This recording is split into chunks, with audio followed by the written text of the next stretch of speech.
തൈക്കാട്ശ്ശേരി ശ്രീഭദ്ര സ്വയം സഹായ സമിതി അടിവയിൽ ആദിയോഗി സ്വാസ്ഥ്യ കേന്ദ്രം മണിയാത്രിക്കയിൽ NSS കരയോഗം എന്നിവയുടെ സംയുക്ത ആഭിമുഖ്യത്തിൽ അന്താരാഷ്ട്ര യോഗാ ദിനം ആചരിച്ചു.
തൈക്കാട്ശ്ശേരി ശ്രീഭദ്ര സ്വയം സഹായ സമിതി അടിവയിൽ ആദിയോഗി സ്വാസ്ഥ്യ കേന്ദ്രം മണിയാത്രിക്കയിൽ NSS കരയോഗം എന്നിവയുടെ സംയുക്ത ആഭിമുഖ്യത്തിൽ അന്താരാഷ്ട്ര യോഗാ ദിനാചരണം നടന്നു.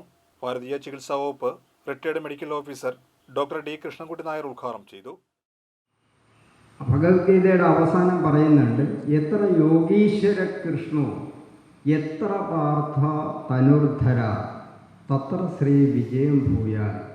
എവിടെ യോഗീശ്വരനായ കൃഷ്ണനുണ്ടോ, എവിടെ ധനുർധരനായ പാർത്ഥനുണ്ടോ അവിടെ വിജയം ഉണ്ട് എന്നാണ് പറയുന്നത്. യോഗീശ്വരനായ കൃഷ്ണൻ എന്നാൽ എവിടെ കൃഷ്ണനുണ്ടോ, എവിടെ അർജുനനുണ്ടോ അവിടെ വിജയമുണ്ട് എന്നല്ല പറഞ്ഞിരിക്കുന്നത്. യോഗീശ്വരനായ കൃഷ്ണൻ എന്ന് പറഞ്ഞാൽ അദ്ദേഹം യോഗിയായിരുന്നു, കൃഷ്ണൻ യോഗിയായിരുന്നു. അതുപോലെ തന്നെ ധനുർധരനായിരുന്നു പാർത്ഥൻ, കർമ്മകുശലതയുള്ള വ്യക്തിയായിരുന്നു. അപ്പോൾ ഇത് രണ്ടും കൂടെ ഒന്നിക്കണം. യോഗ വേണം, ഒരു ജീവിതചര്യയാക്കണം, ഒപ്പം തന്നെ സ്വകർമ്മങ്ങൾ യഥാവിധി അനുഷ്ഠിക്കുകയും വേണം. അത് അധാർമികമാകരുത്. ധർമ്മം, അർത്ഥം, കാമം, മോക്ഷം ഇങ്ങനെയുള്ള 4 ഗോൾസ് ഓഫ് ലൈഫ് നമ്മുടെ ജീവിതത്തിൽ നേടിയെടുക്കേണ്ട പുരുഷാർത്ഥങ്ങളാണ്. TR മുകുന്ദൻ നായർ അധ്യക്ഷത വഹിച്ചു. ശ്രീഭദ്ര സ്വയം സഹായ സമിതി പ്രസിഡന്റ് KN രാധാകൃഷ്ണൻ യോഗാദിന സന്ദേശം നൽകി. Yoga instructor U. കൃഷ്ണകുമാർ യോഗ പരിശീലനത്തിന് നേതൃത്വം നൽകി.